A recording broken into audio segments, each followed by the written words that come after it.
Y te dicen por ahí, pues Luis F. Molina nos acompaña nuevamente aquí en nuestro set. Habíamos hablado con él muy al inicio de nuestra temporada para conversar un poco sobre esos grandes conceptos en torno a el clima o el estado del tiempo, el pronóstico del tiempo más bien, diferenciarlos. A veces utilizamos los que no se deberían y bueno, él con sus amplios estudios en meteorología y pues siendo comunicador social, pues ha tenido un énfasis bien interesante y parte de ello nos lo va a compartir a continuación. Además porque no vamos a negar, yo no sé si, voy a empezar aquí con la bienvenida con esta siguiente frase. Daniel. Tenía que temblar para que las lluvias volvieran. Luis F. Molina, ¿cómo estás? Buenos días. Me encanta porque empieza a cambiar de colores con este tipo de frases. ¿Cómo estás? Buenos días. Pero sí, alguien me escribió el Sí, sí, domingo. sí. Va a cambiar el clima. No, el clima no cambia. Menos.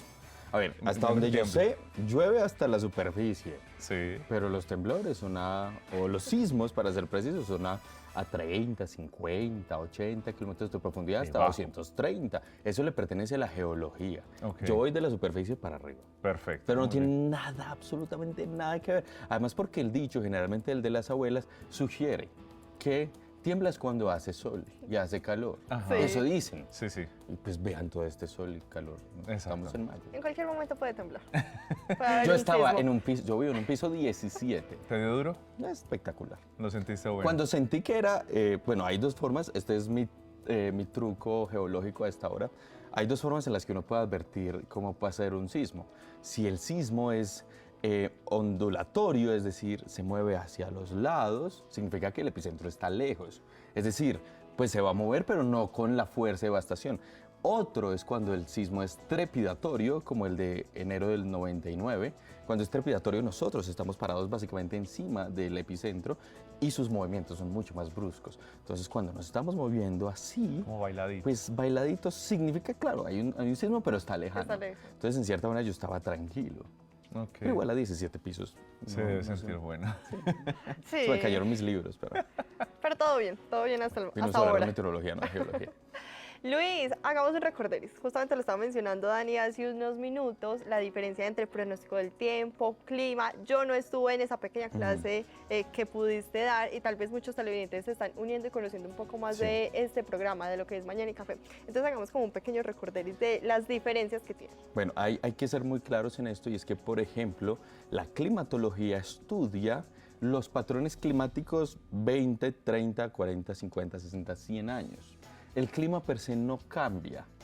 Y ese es uno de los grandes problemas que tenemos. Cuando la gente dice el pronóstico del clima, está hablando pues de una rata, porque eso no existe. Yo no puedo pronosticar lo que va a pasar en 15 años, Sí. porque los patrones climáticos son a larga escala. Estamos hablando ahora del tiempo. Cuando hablamos del tiempo, estamos hablando de meteorología.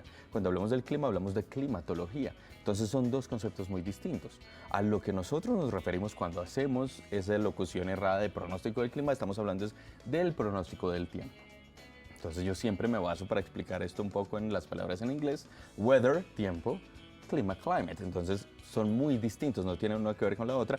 Mientras que las condiciones atmosféricas inmediatas o previsibles son las del tiempo. Es decir, la lluvia que está cayendo, lo que va a pasar mañana, lo que puede pasar esta tarde. Eso pertenece al pronóstico del tiempo. Ok, Perfecto. bueno. Luis F., para nada es un secreto y más los que estamos en este magnífico terruño y es que agüita ha habido y bastante. La lluvia, empecemos a hablar, lluvia, llovizna, brisna, Garúa. garúa, pues se está sintiendo bastante. Yo quiero saber en qué momento esto empieza a ser objeto de análisis en nuestra ciudad, ¿cierto? Porque así como las ciudades planas se inundan, nosotros nos derrumbamos, ¿cierto? Sí. Eso empieza a causar ese tipo de efectos. ¿Cómo se miden eso? ¿Cómo se denomina, por favor? Bueno, dentro de los estudios meteorológicos existe la pluviometría, es decir, el estudio de las precipitaciones y de las lluvias. Entonces, ¿qué es lo que pasa y qué es lo que sucede en una ciudad que tiene cuestas, que tiene una topografía bastante quebrada, como Manizales y como sucede en gran parte del eje cafetero que está atravesado por la cordillera central? Es que hay algo que en geología otra vez se llama saturación freática, es decir, cuando las lluvias ya han ingresado con suma fuerza dentro del terreno y lo pueden empezar a alterar en su dureza. Entonces, volvamos a la meteorología. ¿Qué es lo que hacemos? Existe un aparatico llamado un pluviómetro.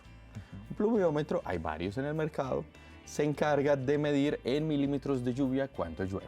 Entonces, ¿qué es lo que significa?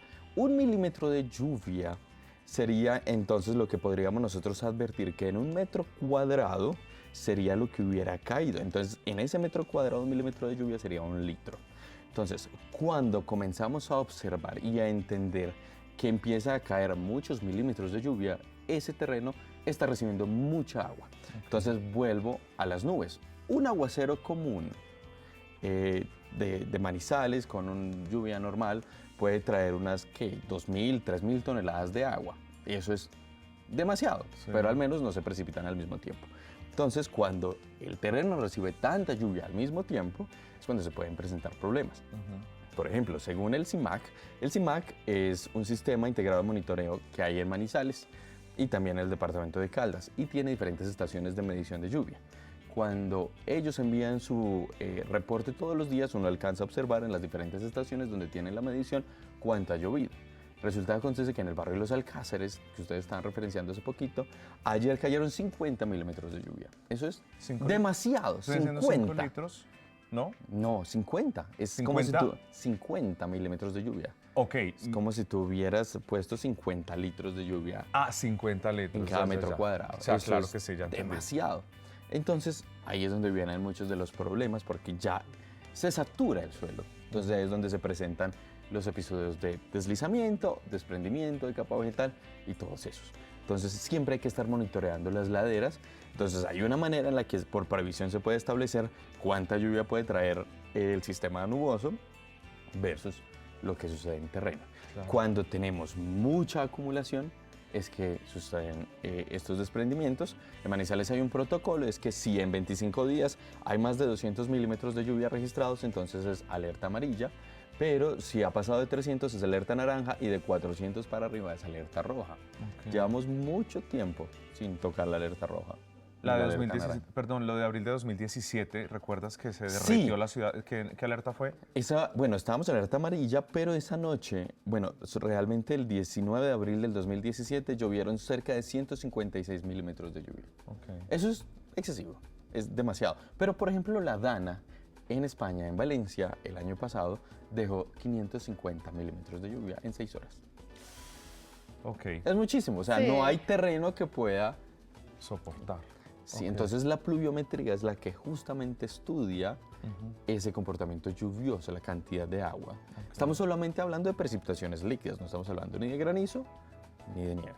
Ok. Luis, los estudios permiten uno saber hasta qué época llega como esta temporada.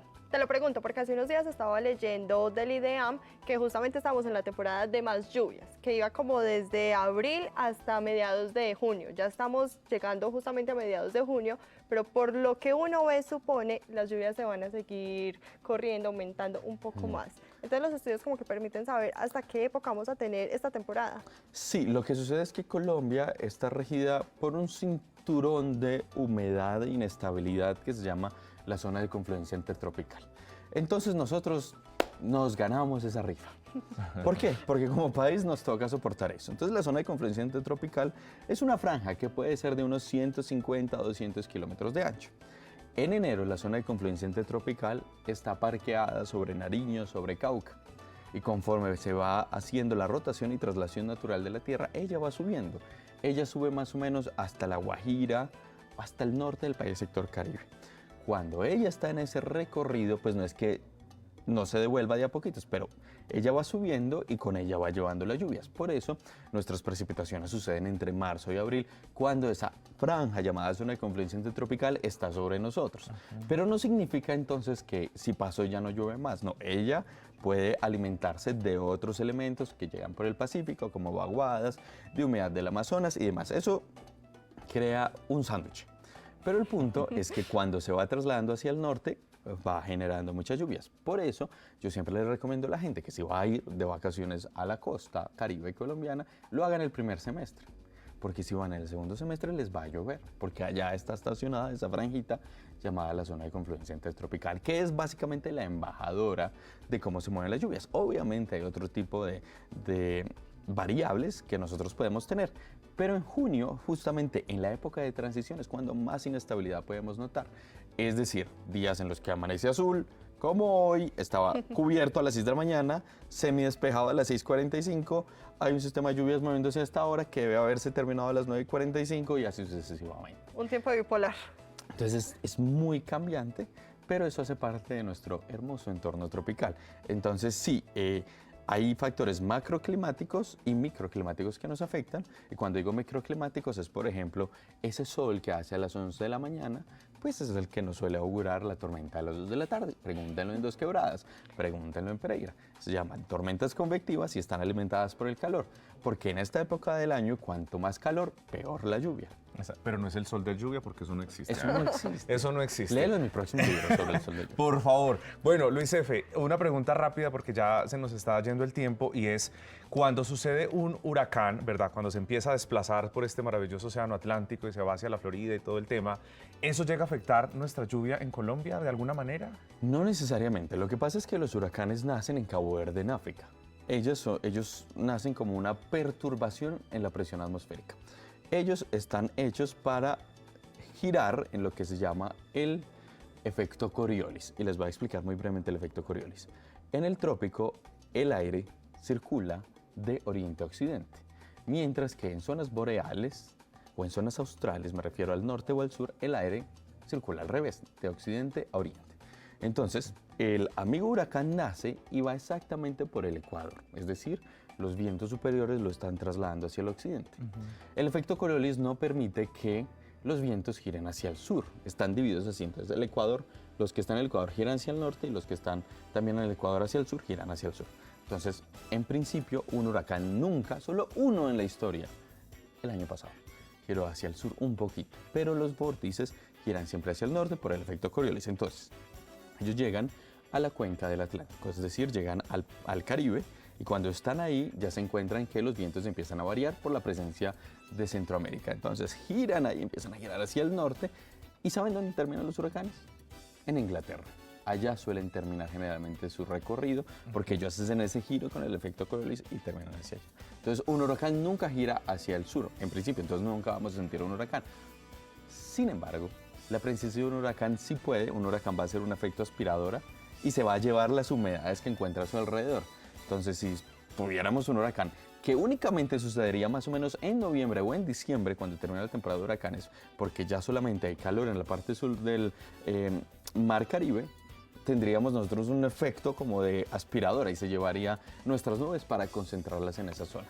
Pero los huracanes son muy buenos porque permiten la oxigenación del mar, ellos permiten regular mucho la temperatura por donde pasan, entonces son reguladores naturales que tiene la Tierra. La Tierra encuentra una forma siempre de encontrar equilibrio térmico y los huracanes son esos generadores de equilibrio térmico, no son desastres naturales como se les llama, no son, porque los desastres naturales no existen per se. Son los desastres humanos. Nuestros fenómenos, pero eso es lo que sucede con los huracanes. Los huracanes son unos enfriadores, por así decirlo, de la atmósfera inmediata. Del 1 de junio al 1 de diciembre va la temporada de huracanes. Hay dos perturbaciones, pero mientras por este lado de huracanes, recuerden que en el Pacífico están los tifones. Ellos también suelen tener sus temporadas y son un poquito más violentos porque son más pequeños, pero giran a mayor velocidad en su vórtice. Pues Luis F. Molina, de verdad, muchas gracias por acompañarnos hoy en Mañana y Café, por enseñarnos un poco más de esos conocimientos que sabes, que por supuesto son muy valiosos para todos nosotros y para las personas que están desde casa. Súper chévere. Claro, la meteorología nos afecta todos los días. Por ejemplo, aquí estoy viendo una cocina y para terminar les dejo ese dato. Si ustedes tienen su patio de ropas muy cerca de la cocina, y resulta que acontece que su ropa ya se secó, entonces su ropa va a empezar a tragarse los olores y la humedad que sale de la cocina. Entonces, si usted seca la ropa y no la guarda y la deja ahí esperando, entonces su ropa se vuelve la receptora de la humedad que sale de la cocina. Pero pues tome nota desde Con casa, ese por dato, favor. Si se le secó, vaya, guárdela porque entonces la ropa hacia al revés se empieza a Se le tragar traga la la humedad Ok. que ya tenía. Luis F., muchas gracias. Siempre bienvenido. Tenemos que establecer otra visita para seguir hablando de estos conceptos, Melio. ¿Qué te pareció? Así es, muy interesantes. Por supuesto, mientras nosotros seguimos como hablando, aprendiendo un poquito más contigo, vamos a hacer nuestra primera pausa comercial, pero no se despegue porque ya llegamos más acá en Mañana en Café y por supuesto este jueves gastronómico.